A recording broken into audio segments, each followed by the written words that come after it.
Bonjour à tous, aujourd'hui je suis vraiment très heureuse de recevoir Howard Schubiner pour parler d'un sujet qui me fascine, vous le savez, depuis des années, un sujet souvent méconnu et pourtant de plus en plus essentiel pour comprendre nos douleurs et nos symptômes dits inexpliqués.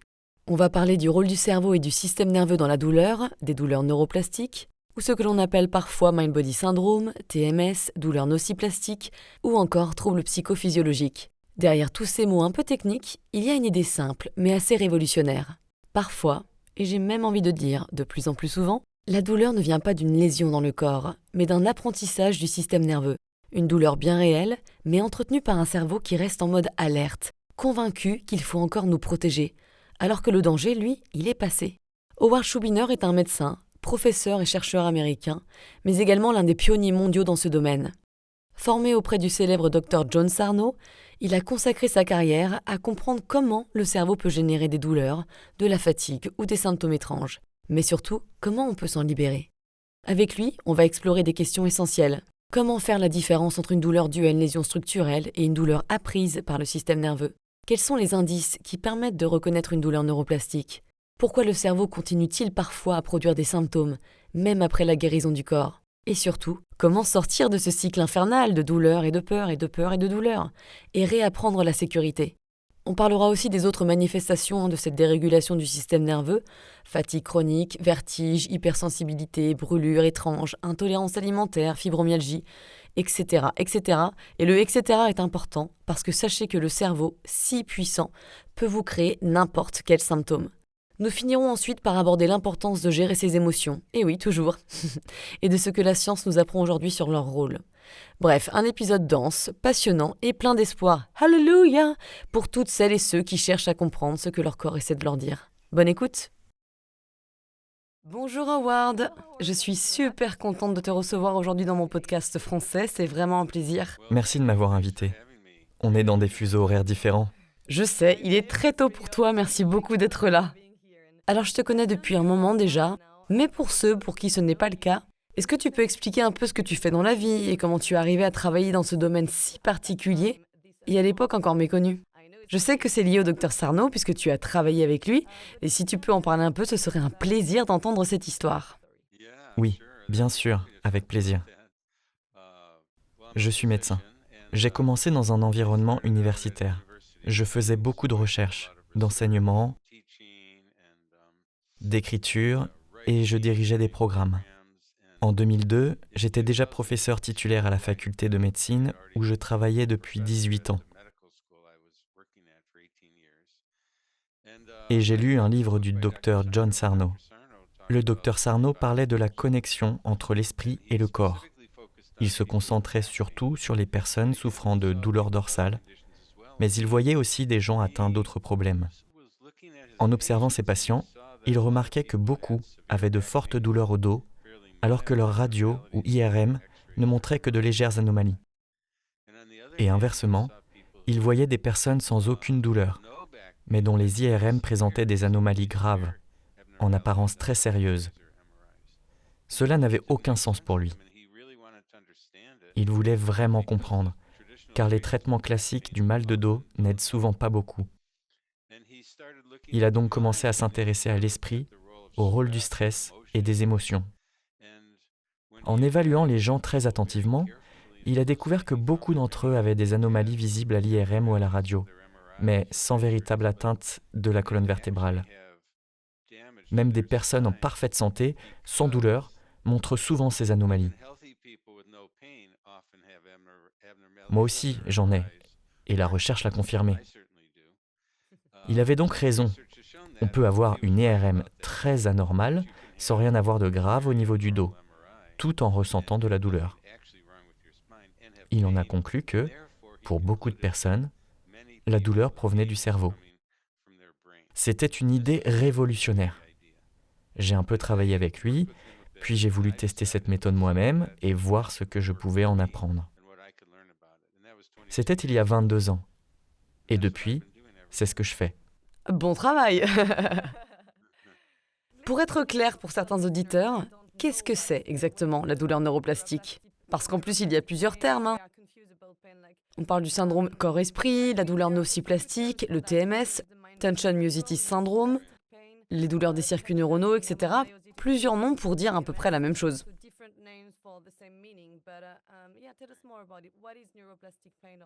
Oui, nous avons commencé à utiliser le terme douleur neuroplastique récemment pour être scientifiquement précis.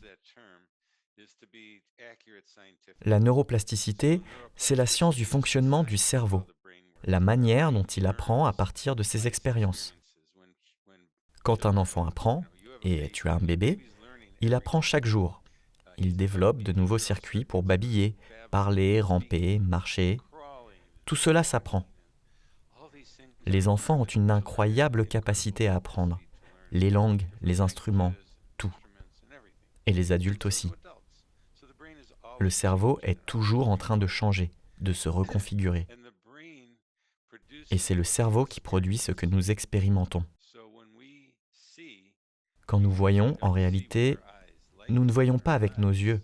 La lumière entre, mais c'est le cerveau qui crée les images que nous percevons. C'est incroyable d'y penser. Je vais boire un peu d'eau, ma voix faiblit. Hey Joe Cocker. Je me souviens, tu nous avais parlé de personnes qui portaient des lunettes qui leur faisaient voir le monde à l'envers et qu'au bout d'une semaine ou d'un mois, je ne me rappelle plus, leur cerveau s'adaptait et ils revoyaient normalement. Exactement. Le cerveau peut changer ce que nous expérimentons, ce que nous voyons, ce que nous entendons. Quand on écoute une chanson, on ne comprend pas toujours les paroles, mais le cerveau comble les vides. Il est là pour nous protéger, nous alerter, nous avertir du danger. Et quand vous touchez une plaque brûlante, ce n'est pas votre doigt qui crée la douleur, c'est votre cerveau.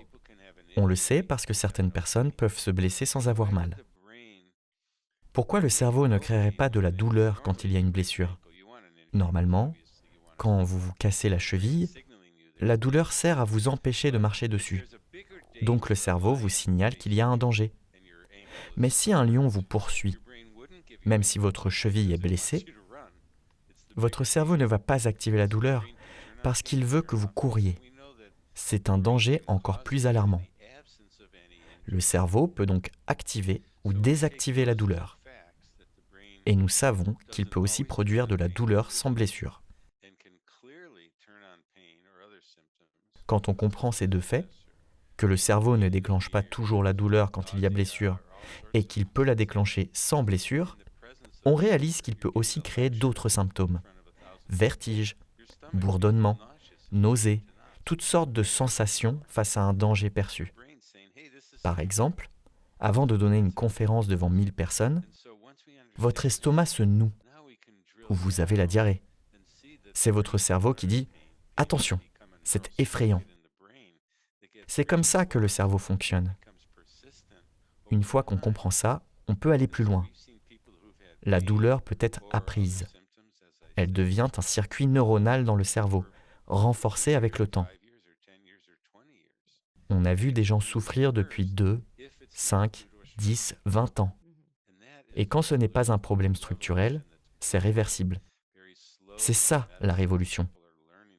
Comprendre la neuroplasticité et la douleur neuroplastique. C'est vraiment comme la phrase « les neurones qui s'activent ensemble se connectent ensemble ». Quand tu parles du cerveau, tu parles aussi du système nerveux en général ? Oui. Oui, c'est une excellente question. Beaucoup de gens utilisent des termes différents. Donc, pour revenir à ce point important, on voit simplement que les neurones qui s'activent ensemble se connectent entre eux. Ce qui se passe, c'est qu'au fil du temps, disons que quelqu'un a mal au dos et commence à ressentir une douleur lorsqu'il se penche, son cerveau apprend que se pencher est un déclencheur de cette douleur. Et ces neurones commencent à s'activer ensemble chaque fois qu'il se penche, ce qui lui cause une douleur. Mais si le dos a guéri, la douleur n'a plus de raison d'être. Pourtant, le cerveau la reproduit. C'est un réflexe appris, une réponse conditionnée, une habitude. Et nous avons des techniques pour désapprendre ce schéma. Concernant ta question sur le système nerveux central, c'est le cerveau et le tronc cérébral. Le système nerveux périphérique, ce sont les nerfs qui sortent du cerveau et envoient des signaux au corps. Quand mon cerveau veut que je claque des doigts, il envoie un signal par les nerfs. Et les nerfs envoient aussi des signaux de retour.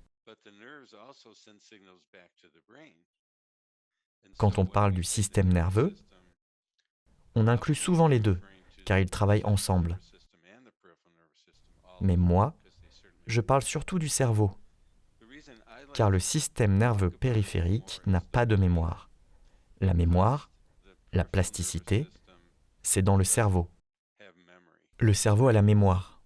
Le cerveau a la neuroplasticité. Le cerveau contrôle le système nerveux périphérique, tu sais, en grande partie. Et donc, quand on parle de neuroplasticité, en réalité, on parle du cerveau. Parce que c'est dans le cerveau que la douleur prend naissance. Et c'est dans le cerveau qu'on peut t'aider à l'inverser. Ok, vraiment intéressant. Je voulais vraiment avoir ton avis. Oui. Quels sont les indices cliniques qui te font dire « là, c'est de la douleur neuroplastique » ? Je sais que tu utilises ce que tu appelles les critères FIT fonctionnels, incohérents et déclenchés. Tu peux en parler davantage ? Tu as fait tes devoirs, bravo. Non, mais j'ai travaillé avec toi, j'étais ton élève, donc je te connais. Donc voilà, quand quelqu'un a une douleur ou un autre symptôme, évidemment, en tant que médecin, mon travail c'est d'abord de vérifier qu'il n'y a pas un problème structurel qui cause ça, qu'il n'y a pas un déséquilibre hormonal, pas de fracture, pas de tumeur, pas d'infection, pas d'inflammation. Mais la plupart du temps, et ça fait partie de la révolution dont on parle, la plupart du temps, quand quelqu'un a des symptômes chroniques comme ça, et qu'il a déjà vu un médecin qui a cherché les causes habituelles de maladies ou de problèmes structurels, eh bien, la plupart du temps, ils n'ont rien trouvé. Alors, on finit par lui donner un nom de syndrome. Vous avez de la fibromyalgie. Vous avez un syndrome de fatigue chronique. Vous avez des migraines. Ce sont des noms de syndromes, mais ces noms ne veulent pas forcément dire qu'il y a un dommage dans le corps. Ce n'est pas la même chose que vous avez un cancer du poumon. Là, il y a des dégâts dans le corps. Vous avez fait un AVC. Vous avez fait une crise cardiaque. Là, il y a des dégâts dans le corps. Vous avez une démence. Il y a des dégâts dans le cerveau. Mais pour la plupart des syndromes dont on parle, les syndromes douloureux, les syndromes de fatigue, mais aussi l'anxiété et la dépression, il n'y a pas de lésion mesurable dans le corps. Et ça, on l'a regardé de très près. Je suis en train d'écrire un nouveau livre en ce moment, et il contient tous ces détails de façon exhaustive. Il y a plus de 800 références médicales qui parlent de tous ces syndromes, pour que les gens sachent que, dans la grande majorité des cas, en gardant en tête que chaque personne a besoin d'une évaluation attentive, ce n'est pas dû à un problème structurel.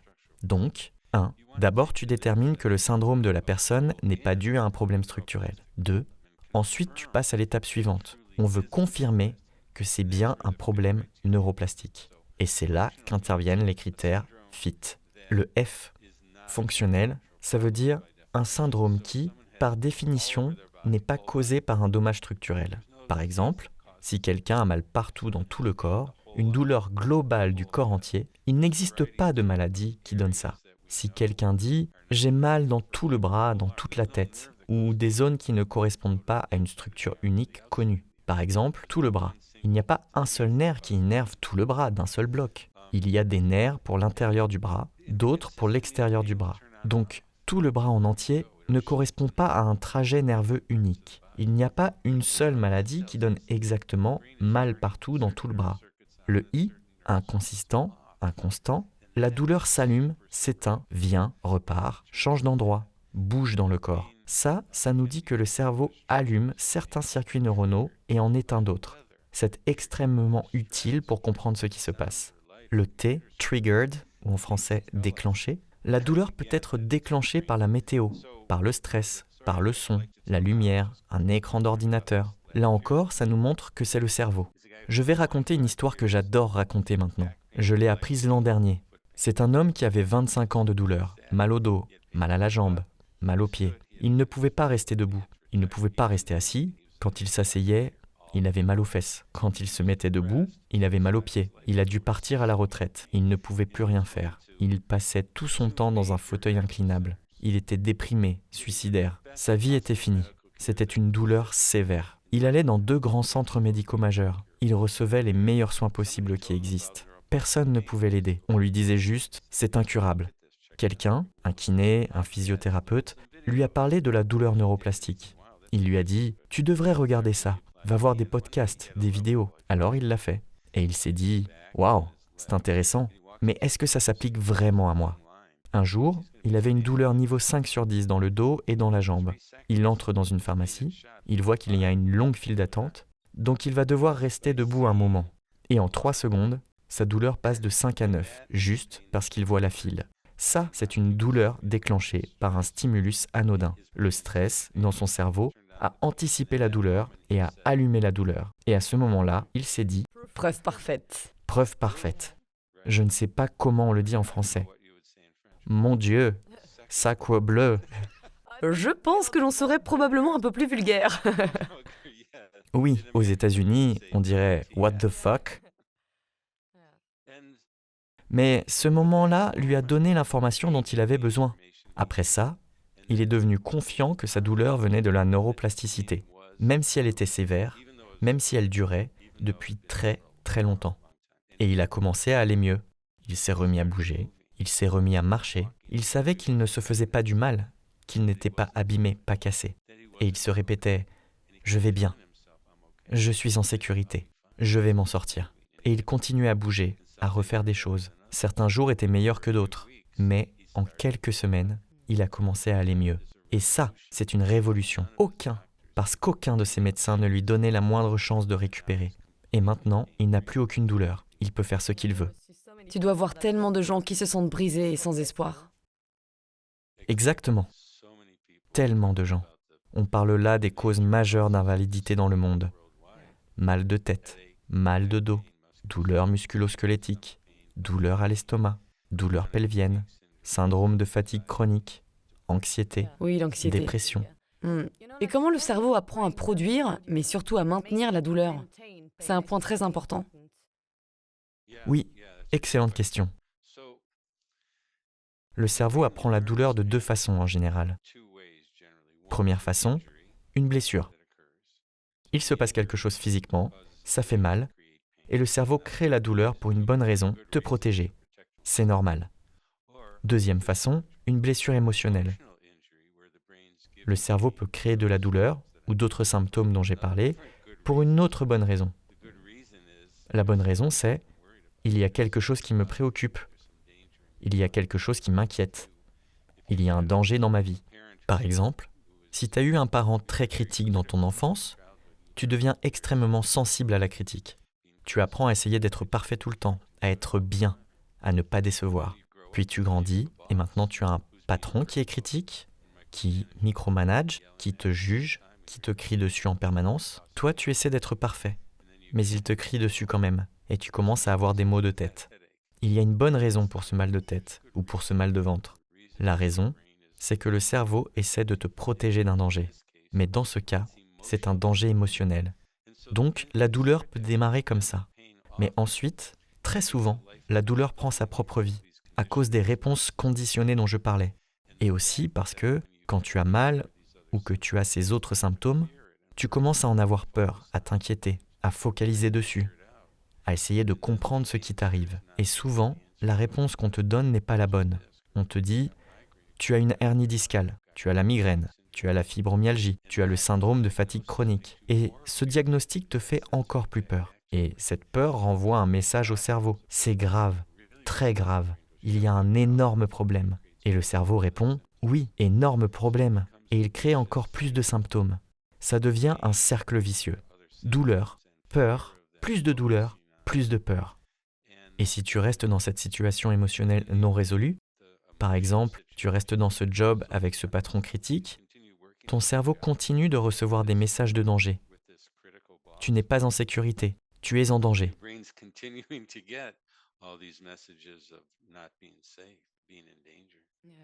Oui, la peur là-dedans est tellement importante, parce que quand ça dure, tu finis par être effrayé, très inquiet. Et ça crée ce cercle vicieux. J'ai peur, donc j'ai plus de douleur. J'ai peur égale plus de douleur. Plus de douleur égale plus de peur. Et ça continue. Oui, et c'est aussi le comportement d'évitement. Au début, tu te dis, mon dos me fait mal quand je fais des abdos, donc je vais arrêter les abdos. Puis, mon dos me fait mal même quand je bouge juste un peu, donc je vais éviter ça aussi. Puis, mon dos me fait mal même quand je suis assis. Ouais, tu restes au lit toute la journée. Alors, tu évites même de rester assis. Et très vite, tu ne peux plus rien faire. Ta vie rétrécit. Tu as moins d'activité sociale, donc moins de joie. Et ça renforce encore plus le signal de danger dans le cerveau, etc. Oui. Et aussi la victimisation. Je pense que c'est très important de travailler ça, parce que sinon tu continues à envoyer une sorte d'alarme au cerveau. Oui, Tu entretiens l'idée de danger. Je suis foutu, je suis brisé, je n'irai jamais mieux. Et puis avec ton partenaire, ta famille, tu leur dis, je souffre terriblement. C'était une journée horrible. Je suis en colère, je suis malade, ça n'ira jamais mieux, etc. Tout ce dialogue interne, ça n'aide pas du tout à aller mieux. et rien de tout ça n'est la faute des gens. On ne les blâme pas. Non, non. Ce n'est pas parce qu'ils sont fous, ce n'est pas parce qu'ils veulent la douleur ou les symptômes. Ce n'est pas parce qu'ils sont faibles ou qu'ils ont quelque chose qui cloche. C'est juste comme ça que le cerveau fonctionne. Et il y a un sujet dont il est un peu difficile de parler, que la plupart des gens n'aiment pas aborder, parce qu'on a tout de suite peur que ça ressemble à du blâme. Et ce sujet, c'est les femmes ont des taux plus élevés de douleur, d'anxiété, de dépression et de fatigue que les hommes. Et dès qu'on dit ça, les femmes peuvent se sentir attaquées, accusées, manipulées. Comme si on disait « il y a quelque chose qui ne va pas chez vous, c'est votre faute ». Mais ce n'est pas ça du tout. En réalité, les femmes subissent énormément de pression. Souvent, les femmes grandissent dans des milieux où on leur apprend à être parfaites et gentilles, à ne pas faire de vagues, à ne pas parler. Elles subissent plus d'abus émotionnels que les garçons. Elles ont des taux plus élevés de harcèlement sexuel, d'agression sexuelle. Elles ont plus de violences conjugales. Elles subissent plus de harcèlement au travail. Elles sont aussi plus exposées à la pression sociale, au cyberharcèlement, surtout chez les ados et les jeunes. Tout ça met les gens sous pression, et quand quelqu'un est soumis à une pression énorme, son cerveau va réagir. Donc, une partie de ce travail consiste à aider les personnes, et en particulier les femmes, à reprendre du pouvoir dans leur vie. Qu'elles se lèvent pour elles-mêmes, qu'elles disent ce dont elles ont besoin, qu'elles sortent des situations dangereuses pour elles. Parce que le cerveau est un système d'alarme, comme un détecteur de fumée. Le fait que ces douleurs soient plus fréquentes chez les femmes parle de la façon dont les femmes sont traitées dans la société. Et ce n'est pas seulement les femmes. C'est aussi les personnes marginalisées, minorités, personnes LGBTQ+, personnes dont le genre ne correspond pas aux normes, personnes immigrées. Les gens qui sont marginalisés socialement ont des taux plus élevés de douleur et d'autres symptômes comme cela. Donc oui, c'est un sujet un peu difficile à aborder. Mais pour moi, ça dit quelque chose. Dans les sociétés qui vont bien, les gens sont pris en compte. Il y a des façons pour que les gens se sentent accueillis, en sécurité, dans leur communauté, leur quartier. Et aujourd'hui, il y a tellement de polarisation, tellement de haine dans la société, tellement de guerre, etc., que les gens se sentent de moins en moins en sécurité. Et ces troubles-là, douleurs chroniques, anxiété, fatigue, burn-out, augmentent dans la société. Ils augmentent. Ce n'est pas comme les crises cardiaques, les cancers, les AVC. Ça, on a des traitements médicaux. Mais l'anxiété, la dépression, la fatigue chronique, l'épuisement, le burn-out, ça explose. Le taux de burn-out explose. Le taux de suicide aussi. Et ça reflète ce qui se passe dans la société. Je n'ai pas envie d'avoir l'air de faire la leçon sur « tout va mal dans le monde ». Mais si on est honnête et qu'on regarde ça, on voit d'où viennent beaucoup de ces syndromes. Quand tu vois des gens qui cumulent 2 ou 3 jobs, qui essaient d'élever leurs enfants, qui ne se sentent pas en sécurité dans leur quartier ou sur leur lieu de travail, qui ont des partenaires qui ne les soutiennent pas, tu comprends? Et si tu regardes juste la question de la garde d'enfants, qui fait l'essentiel de la garde d'enfants? Les femmes mariées. Est-ce que c'est partagé de façon égale? Non. C'est comme ça que la société fonctionne. Et quand le Covid est arrivé, ça a mis tout le monde dans un chaos total, partout dans le monde. Et ça a créé une nouvelle vague d'anxiété, de dépression et de douleur. Oui, tu as raison. Complètement. On parle souvent de douleurs classiques, tension musculaire, nuque bloquée, mal au genou, etc. Mais comment tu expliques les autres symptômes bizarres et parfois terrifiants? Par exemple les vertiges, POTS, sensation de brûlure, picotement acide, hypersensibilité, fourmillement, douleurs qui changent d'endroit, engourdissement, etc. Il y en a tellement. Oui, il y en a tellement, tellement, tellement. Depuis que je fais ce travail, c'est ce qui est arrivé au docteur Sarno aussi. Au début, il voyait surtout des gens avec des douleurs de dos. Puis, avec le temps, il a vu de plus en plus d'autres choses. La même chose m'est arrivée. J'ai commencé à voir des gens avec des douleurs localisées générées par le cerveau. Et puis, je me suis rendu compte. Ils avaient aussi de l'anxiété. Une anxiété présente depuis longtemps, parfois depuis l'enfance. Et chez ces gens-là, l'anxiété diminuait et la douleur augmentait. Puis la douleur diminuait et l'acouphène augmentait. Puis l'acouphène baissait et c'était les nausées ou les vertiges qui montaient, comme si ça tournait. Et maintenant, on voit apparaître plein de nouveaux symptômes, de nouveaux syndromes décrits. Par exemple, POTS, syndrome de tachycardie orthostatique posturale, où les gens ont la tête qui tourne quand ils se lèvent. Le Mast Cell Activation Syndrome, où les gens ont l'impression d'être allergiques à plein d'aliments et finissent par ne plus rien pouvoir manger. Et ça leur cause énormément de souffrance. Le syndrome d'Ehlers-Danlos est un vrai trouble génétique, oui. Mais ce que nous voyons, c'est que la grande majorité des gens à qui on dit « vous avez Ehlers-Danlos » n'ont pas la forme génétique sévère. Ils ont parfois juste un peu d'hyperlaxité. Vos articulations sont un peu lâches. Et on finit par tout mettre dessus. Toutes mes douleurs chroniques viennent de ça. Mais la recherche montre que ce n'est pas le cas dans la plupart de ces diagnostics-là. Le cerveau peut produire n'importe quel symptôme imaginable. Oui, parce qu'on est tous uniques, c'est ça? Oui, le cerveau peut tout faire. Des brûlures, des sensations de brûlure dans la bouche. Je n'avais jamais entendu parler du syndrome de la bouche qui brûle pendant mes 20 premières années de médecine. Et maintenant, on voit des gens qui l'ont. Tous ces syndromes de vertige aussi. Il y a un terme français, mal de débarquement. Les gens ont l'impression d'être sur un bateau. Oui, je connais ça. J'ai lu là-dessus il y a quelques jours, justement. Je connaissais pas ce terme avant. Voilà. C'est un mal où les gens ont la sensation d'être encore sur un bateau, alors qu'ils ne sont pas sur un bateau. Ils sont chez eux. C'est leur cerveau qui produit cette sensation. Encore une fois, les symptômes sont réels. Ils ne sont pas imaginaires.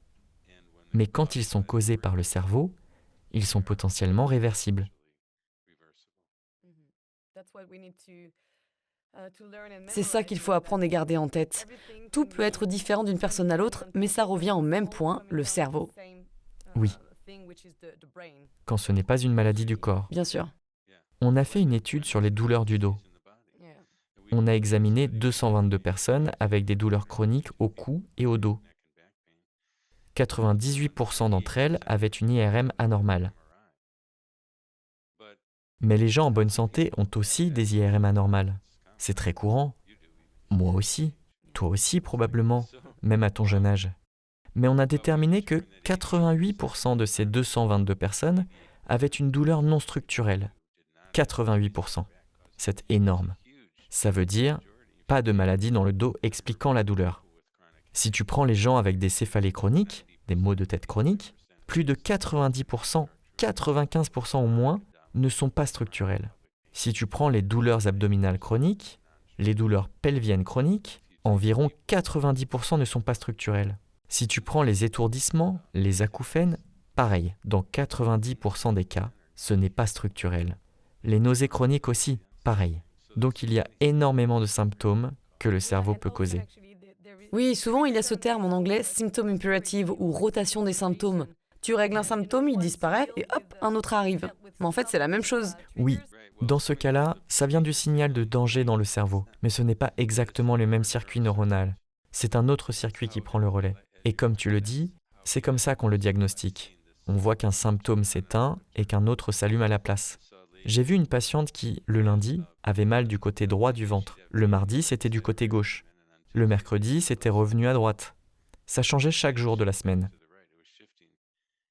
J'ai vu une autre femme qui avait beaucoup de douleurs pelviennes et, à un moment donné, la douleur s'est arrêtée d'un coup.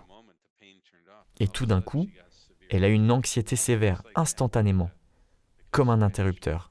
C'est comme ça qu'on sait que les circuits neuronaux peuvent s'allumer et s'éteindre. Et c'est comme ça qu'on sait que ces syndromes ne sont pas causés par une inflammation dans le corps. Parce que l'inflammation ne peut pas juste s'allumer, s'éteindre comme ça, d'un instant à l'autre. Et quand il y a un changement de symptôme comme ça, tu penses que c'est le cerveau qui veut nous protéger? Du genre, ok, je ne suis pas sûr qu'on soit encore en sécurité, alors je vais créer un nouveau symptôme. Oui, c'est une question fascinante. Pourquoi le cerveau fait ça? En général, on sait que le cerveau le fait à cause de ce facteur danger-protection. Soit il perçoit un danger dans le corps, quelque chose ne va pas puisque tu me dis que tu as mal, soit il perçoit un danger dans ta vie. Ce qui se passe avec tes enfants, ta partenaire, ton travail, le monde autour de toi. Mais pourquoi le cerveau va activer tel symptôme à tel moment, puis l'éteindre et en activer un autre? Pourquoi comme ça, précisément? On ne le sait pas toujours. Le cerveau fonctionne en grande partie de façon subconsciente. Il réagit à plein de choses dans nos vies. Parfois, les indices sont dans le passé. Parfois, les gens ont mal chaque année à l'anniversaire d'un décès, sans même en avoir conscience. Ou à certaines périodes de l'année, à certaines fêtes de famille, parce qu'il y a de la culpabilité, du regret, des émotions rattachées à cette période.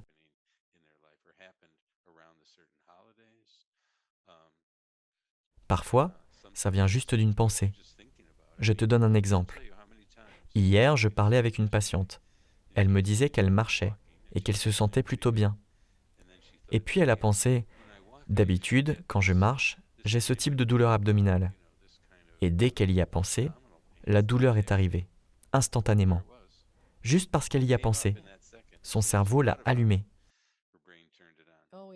Je me souviens pour moi parce que j'ai eu aussi beaucoup de douleurs et ça m'est arrivé rien que le fait de penser à marcher parce que ma douleur était liée à la marche. Tout de suite, je sentais mes jambes avec le symptôme qui revenait, immédiatement. Et je me disais, waouh, je suis un super héros en fait, je suis super puissante, mais pas dans le bon sens. C'est un peu ça, non? C'est exactement ça. Et on utilise ça comme partie du diagnostic. On demande aux gens d'imaginer marcher, ou d'imaginer se pencher en avant, d'imaginer conduire, d'imaginer aller chez un membre de la famille. Et très souvent, rien qu'en imaginant, ils deviennent tendus, anxieux, ou bien la douleur apparaît, ou d'autres symptômes apparaissent. Je vais te donner un exemple. Dans mon nouveau livre, je raconte l'histoire d'une femme qui avait des nausées depuis 4 ans, des nausées très sévères. Elle faisait des crises de douleur abdominale qui la clouaient au lit pendant plusieurs jours d'affilée. Les nausées étaient là en permanence. Et ça empirait si quelqu'un touchait son ventre. Même si c'était elle qui se touchait le ventre, ça empirait. Donc, quand tu touches ton propre ventre et que ça augmente les nausées, ça, c'est le cerveau. Le fait de toucher ne provoque pas biologiquement des nausées. Donc ce que je lui ai fait faire, c'est approcher sa main de son ventre petit à petit.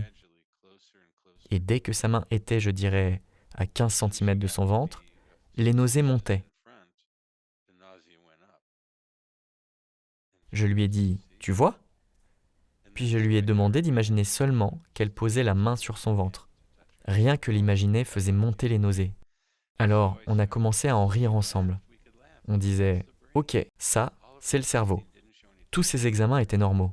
Elle avait consulté dans des grands centres médicaux. On n'avait rien trouvé de physique. Alors je lui ai demandé de se parler autrement. Souris, imagine que tu poses la main sur ton ventre avec de la joie, avec de la gentillesse.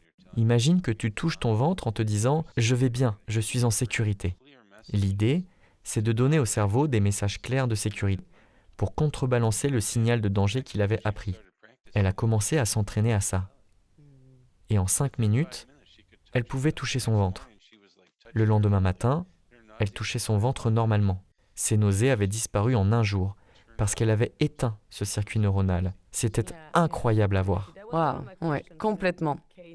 C'était l'une de mes questions d'ailleurs, parce que ce sont des cas importants et les gens adorent ces exemples, surtout quand on est terrifié. Je pense que c'est très rassurant. Il y a tellement de peur là-dedans. Oui, tellement de peur. Et comment ne pas avoir peur? Bien sûr que tu as peur. Surtout quand les médecins te disent tu as diagnostic X, on ne peut pas le réparer. On peut essayer des médicaments, des injections, même une chirurgie, et rien ne marche. Tu finis par penser c'est foutu. Il n'y a aucun espoir, je ne guérirai jamais. Parce que les médecins t'ont dit tu ne vas pas guérir. Alors tu vas vers les médecines alternatives. On te donne des compléments alimentaires, des régimes. Et parfois on te dit tu as telle maladie chronique, tu as Lyme chronique, tu as Epstein-Barr chronique, c'est la moisissure. Et d'un coup, tu as l'impression que ta vie se referme. Tu te dis je ne peux plus rien faire. Ça fait peur. Je me souviens dans une de tes interviews, tu parlais de la maladie de Lyme. Tu disais que globalement, tu prenais quelques semaines d'antibiotiques et ça passait. Mais à cause des circuits neuronaux qui sont appris, les gens peuvent rester malades pendant des années. Alors que quelque part, c'est pas si compliqué à traiter. Oui, la maladie de Lyme, c'est une infection bactérienne. Ça se traite avec quelques semaines d'antibiotiques, parfois moins. Mais ce qu'on appelle Lyme chronique, auquel on attribue tout un tas de symptômes diffus, dans la plupart des cas, ce n'est pas dû à la bactérie de Lyme. Et les tests qu'on utilise sont souvent interprétés de manière inexacte. Chaque cas doit être examiné sérieusement, bien sûr. Mais chaque fois que j'ai vu quelqu'un diagnostiquer Lyme chronique et que j'ai regardé ses tests en détail, l'interprétation était fausse. Ces personnes pouvaient en fait guérir.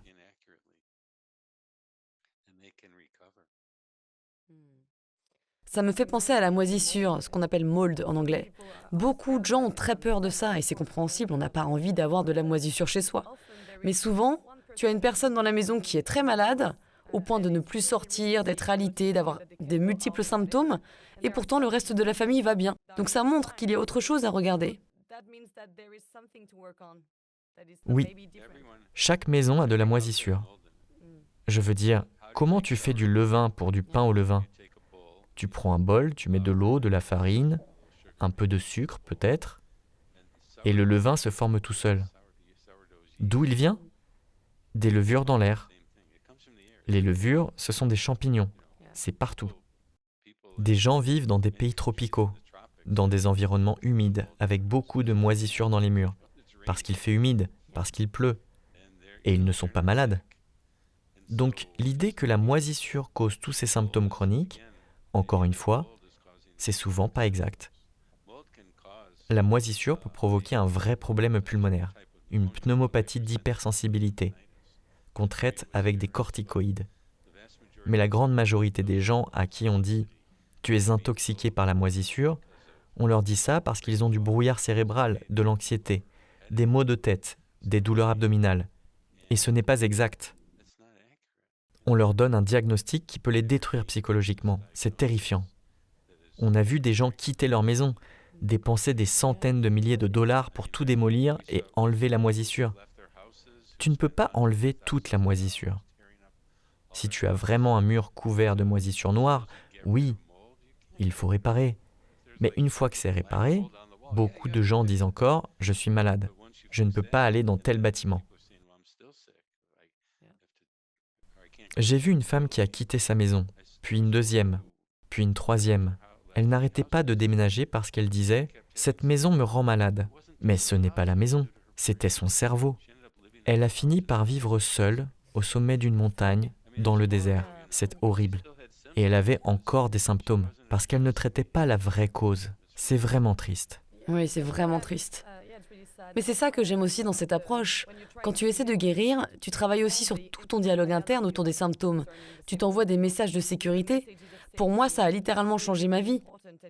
Au début, je me disais, oui, bon, les affirmations, les messages de sécurité, je sais pas trop si ça va marcher, ça me paraît un peu naïf. Mais en fait, si, avec la répétition, plus l'éducation, ça marche. Tu te dis, ok, c'est vraiment juste mon cerveau. Je vais aller bien, c'est temporaire. C'est un petit bug dans mon système, mais je sais que je suis en sécurité. Ce genre d'affirmation, et en fait, c'est super utile. Oui. D'abord, tu t'assures que l'évaluation est correcte et qu'on a bien exclu un vrai problème structurel. Tu confirmes. D'accord. c'est neuroplastique. Rien que ça, c'est un soulagement énorme. Tu peux te dire, je n'ai pas cette autre maladie grave, je ne suis pas en train de mourir, je ne suis pas abîmé, je ne suis pas incurable, il y a de l'espoir. Ensuite, tu expliques comment le cerveau fonctionne. Comme ça, la personne comprend. Ces symptômes sont réels, mais ils ne viennent pas d'un dommage dans ton corps. Ils sont réversibles. Puis, tu fais la Pain Reprocessing Therapy, thérapie de reprogrammation de la douleur, donner au cerveau des messages de sécurité, te remettre à bouger, réélargir ta vie, reprendre des activités, lui montrer « je ne suis pas en danger ». Ensuite, tu travailles sur l'émotionnel. Pas tout le monde en a besoin, mais beaucoup oui. Tu dois regarder qu'est-ce qui s'est passé dans ta vie, le trauma, les événements difficiles de l'enfance, ou ce qui se passe maintenant, partenaire, enfant, boulot, politique, société. Ce qui te met en colère te rend triste, coupable, etc. Tu dois traiter ça. Et enfin, il y a le rapport à toi-même. Beaucoup de gens ne savent pas être gentils avec eux-mêmes. Ils ne savent pas être compatissants avec eux-mêmes. Ils ne se laissent aucun répit.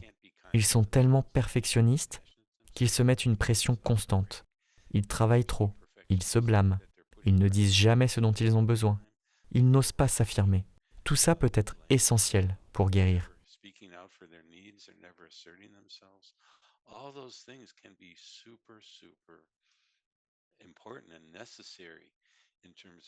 Dans mon livre, je raconte l'histoire d'une femme qui a dû quitter son mariage parce que c'était un mariage abusif. Elle a dû quitter sa maison. Elle a dû couper avec sa famille pendant un temps à cause de la façon dont il la traitait.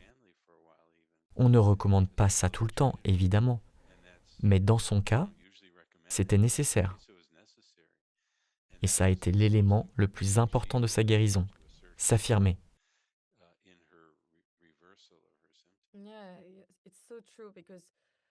C'est tellement vrai. Parce que c'est extrêmement dur de vivre avec tous ces symptômes. C'est très invalidant. Mais en même temps, tu dois travailler à la fois sur l'interne et sur l'externe et poser des actions alignées face aux stresseurs. Je prends mon exemple. Je suis une jeune maman. L'année dernière, je travaillais énormément. J'avais des formations en plus de mon travail, mon podcast, des programmes à écrire, etc., etc. J'adore tout ça, mais c'était trop pour mon système. Les symptômes ont commencé à grossir, grossir, grossir. Et à un moment donné, c'était trop. Donc là, j'ai pris une décision alignée, j'ai réduit beaucoup de choses. J'ai dit à mon système nerveux, ok, je t'entends, je t'écoute maintenant. Je prends une vraie décision pour que tu ailles mieux, je te respecte. Et je trouve que c'est un dialogue à construire, c'est une relation à établir, c'est de la compassion. C'est beau, mais ce n'est pas facile parce que j'aimais aussi ma vie d'avant. Mais au final, ce qu'il est important de me rappeler, c'est que je veux aller mieux. Donc parfois, je me surprends à repartir dans l'ancienne version de moi, c'est qui veut faire toujours plus, et je me dis, minute papillon, doucement, on n'a pas besoin, il n'y a pas d'urgence. Genre, non, on va prendre la belle route, on va rester aligné avec son rythme physiologique, on va pas juste être productif toute la journée, je peux juste être et pas toujours faire. Évidemment, ça dépend des gens, mais je crois que beaucoup de personnes sont soit ultra perfectionnistes, soit people pleaser, soit impulsives. C'est des comportements qui sont extrêmes et ils sont nocifs pour le système nerveux. Oui, exactement, exactement. Et tu sais, ça m'a pris longtemps d'apprendre à ne pas être le gentil qui dit oui à tout. Ça m'a pris longtemps. J'ai grandi comme ça. Mon ami se moquait de moi et disait « Comment tu fais pour être toujours un si bon garçon, toujours le bon garçon ?» C'est ce que ma mère m'a appris. Il fallait que je sois bien tout le temps. Il fallait que je réussisse. Il fallait que je fasse. Et j'ai commencé à avoir des douleurs cervicales dans la trentaine, la quarantaine. Je pensais que c'était de l'arthrose. Je pensais que je vieillissais, mais non, c'était la pression que j'avais sur moi, surtout celle que je me mettais à moi-même. Et j'ai commencé à apprendre quelque chose que beaucoup de gens ne réalisent pas. Il y a de la magie dans un mot. Ce mot, c'est non. Ce mot peut être magique. Parfois, tu dois juste dire non. Je ne peux pas faire ça. Je ne peux pas prendre ça en plus. Je peux faire la 10e chose, mais pas la 11e, ni la 12e, ni la 13e. Oui, ce n'est pas de l'égoïsme. Pour moi, c'est comme prendre soin de mon enfant intérieur, tu vois. De quoi tu as besoin, mon petit ? C'est plus facile pour certaines personnes d'imaginer ça. Et ça marche bien, hein, surtout maintenant que je suis maman. Si je suis mieux régulée, mon bébé le sera aussi. C'est un cercle vertueux. Peut-on parler un peu de la fibromyalgie et de l'EM/SFC, encéphalomyélite myalgique, syndrome de fatigue chronique? Parce que tellement de gens vivent ça et c'est vraiment, vraiment difficile. Qu'est-ce que tu peux nous expliquer là-dessus? Je crois savoir ce que tu vas dire, mais j'ai envie de t'entendre. La réponse c'est tout le monde a besoin d'une vraie évaluation médicale pour vérifier qu'il n'y a pas une maladie organique grave. Mais dans l'immense majorité des cas où on diagnostique une fibromyalgie, ça veut dire il n'y a pas de maladie auto-immune, il n'y a pas de lésion structurelle. Ce qui se passe, c'est que le cerveau allume la douleur. La douleur est réelle, mais elle est partout dans le corps. Tu as des points sensibles, ça bouge d'un endroit à l'autre. Ça, dans la plupart des cas, c'est un état neuroplastique. Et c'est pareil pour l'EM/SFC. Même sur le site de l'association MECFS au Royaume-Uni, quelqu'un a écrit récemment « En réalité, ça vient du cerveau ». Ils commencent à le reconnaître parce que c'est vrai, ça vient du cerveau. Les symptômes sont réels, ils peuvent être dévastateurs. Mais ce n'est pas que tes mitochondries sont détruites ou tu n'as plus d'énergie dans tes cellules. Ce sont des circuits neuronaux dans le cerveau. Et une fois qu'on aide les gens à comprendre ça, et qu'il y a de l'espoir, ils peuvent commencer à refaire un peu de social, un peu d'activité physique. Ils peuvent commencer à s'occuper des stresseurs de leur vie. Ils commencent à envoyer au cerveau des messages apaisants au lieu des messages terrifiants, du genre « je ne remarcherai jamais ». On a même des études qui montrent que le malaise post-effort, qui est le symptôme central du SFC-EM, le crash après un petit effort, est réversible.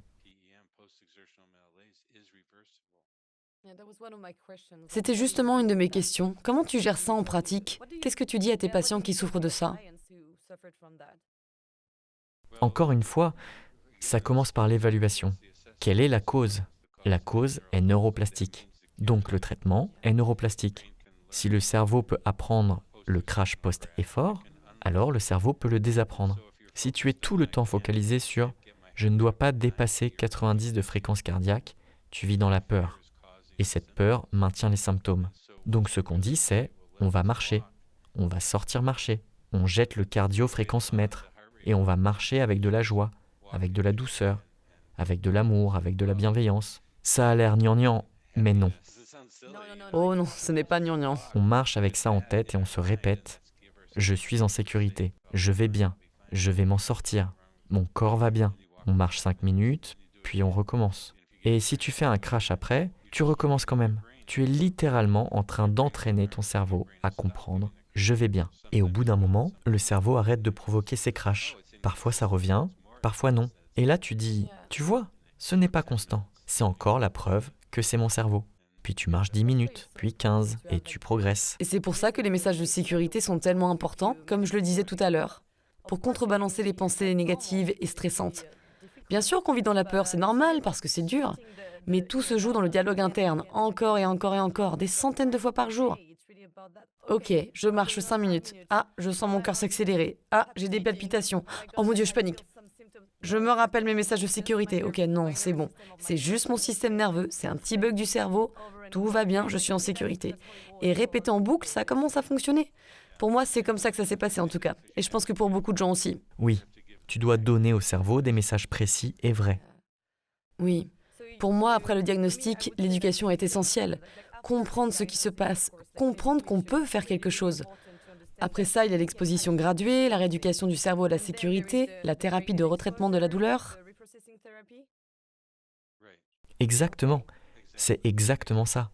Et parfois, il faut aussi ce qu'on appelle la thérapie de conscience et d'expression émotionnelle. Allez voir les émotions en dessous. Si quelqu'un est rempli de culpabilité, le cerveau n'aime pas ça. Si quelqu'un retient énormément de colère, le cerveau n'aime pas ça non plus. Donc on veut que les gens soient vrais avec eux-mêmes, qu'ils puissent exprimer, par exemple, leur colère, mais de façon sûre et saine. Pas en agressant quelqu'un en vrai, mais dans leur espace intérieur. Je suis tellement en colère pour ça. Tu l'exprimes clairement. Et ensuite, tu peux la lâcher. Et après ça, tu peux traverser la tristesse et tu commences à accéder à la compassion pour toi. Et peut-être que si tu arrives jusqu'au pardon, Là, tu vois vraiment un traitement émotionnel qui peut faire baisser le signal de danger. Oui, c'est tellement important. Et puis, comme je te connais depuis un moment maintenant, enfin toi tu ne me connais pas personnellement, mais moi je te connais, tu es un peu ma ressource, ma référence dans le monde de la douleur neuroplastique. J'aime bien parce que tu es toujours calme, tu as de l'humour, donc c'est toujours agréable de t'écouter. Et j'ai été, il y a quelques années, la première à parler de la douleur neuroplastique en France parce qu'en gros, il n'y avait rien, je ne trouvais rien, vraiment rien. Et c'est pour ça que j'ai commencé à en parler. Et je me demande, qu'est-ce que tu aimerais que les médecins ou les thérapeutes comprennent à ce sujet, même aujourd'hui où c'est un petit peu plus connu? Parce qu'en France, ça reste limité, hein. J'essaie de le faire connaître. Tu n'es pas seul.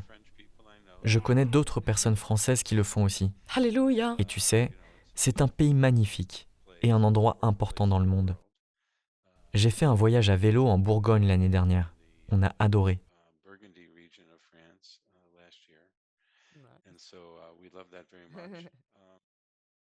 Donc pour moi, l'essentiel c'est de comprendre. Les gens fonctionnent comme ça. C'est comme ça que les humains sont faits. C'est comme ça qu'on est construit. C'est comme ça que notre cerveau marche. Ce ne sont pas des idées bizarres, mystiques, New Age.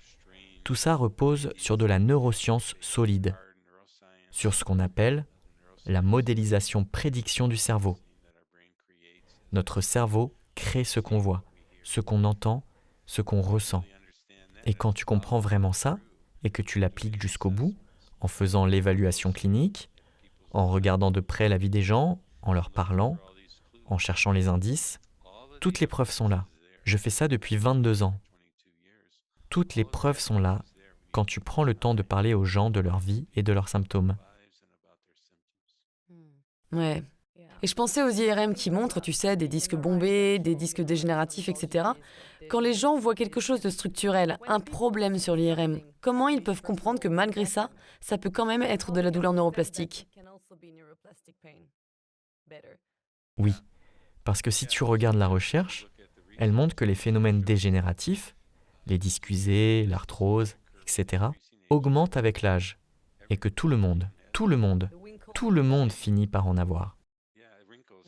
Oui, c'est comme dire « tu as des cheveux gris et c'est pour ça que tu as mal ». Ça n'a pas de sens. C'est super important. Dernière question. Pour quelqu'un qui nous écoute et qui se reconnaît, c'est quoi le tout premier petit exercice ou outil qu'il peut essayer ce soir? Je pense que la première étape, c'est de s'éduquer soi-même, prendre du recul, regarder les symptômes, regarder les critères FIT, F fonctionnel, I inconstant, incohérent, T déclenché. Rassembler les preuves et commencer à réfléchir comme ça. Est-ce que ça s'applique à moi? Dans mes livres, on a des façons de faire ça.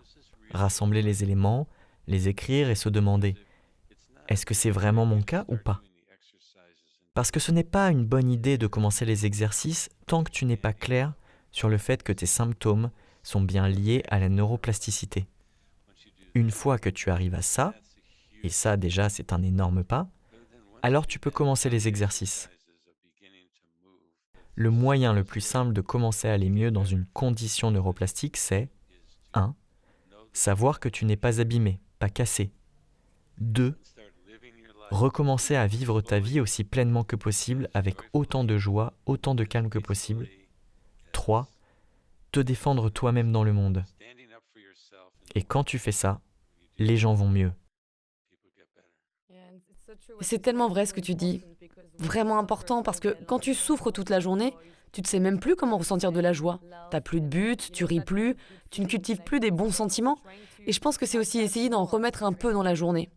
Oui, absolument, absolument. Et comprendre que, comme tu dis, ça peut paraître un peu niais, mais en fait c'est très puissant. Parce que le cerveau est très puissant. Quand tu changes le cerveau, tu changes les symptômes. Oui, parce que quand tu envoies de l'amour, le système se dit ah, elle n'est pas en danger. Donc il peut commencer à se détendre un petit peu. Oui, tu donnes ce message à ton cerveau. C'est bon, c'est ok. C'est comme un enfant.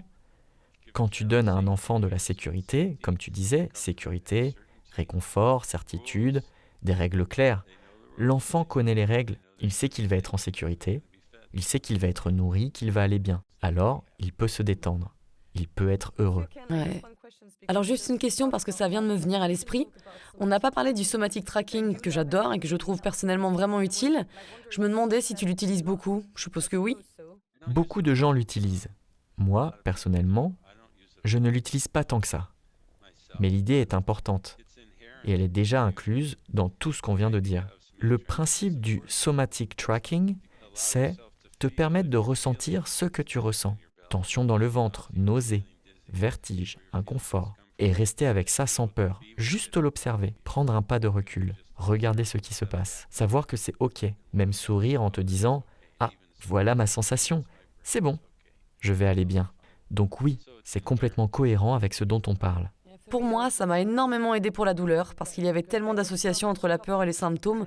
Ça a été super efficace. Du coup, j'en propose sur mon podcast et mon site internet.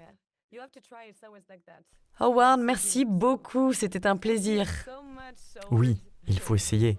On est tous uniques. Merci à toi de m'avoir invité. C'était vraiment un plaisir.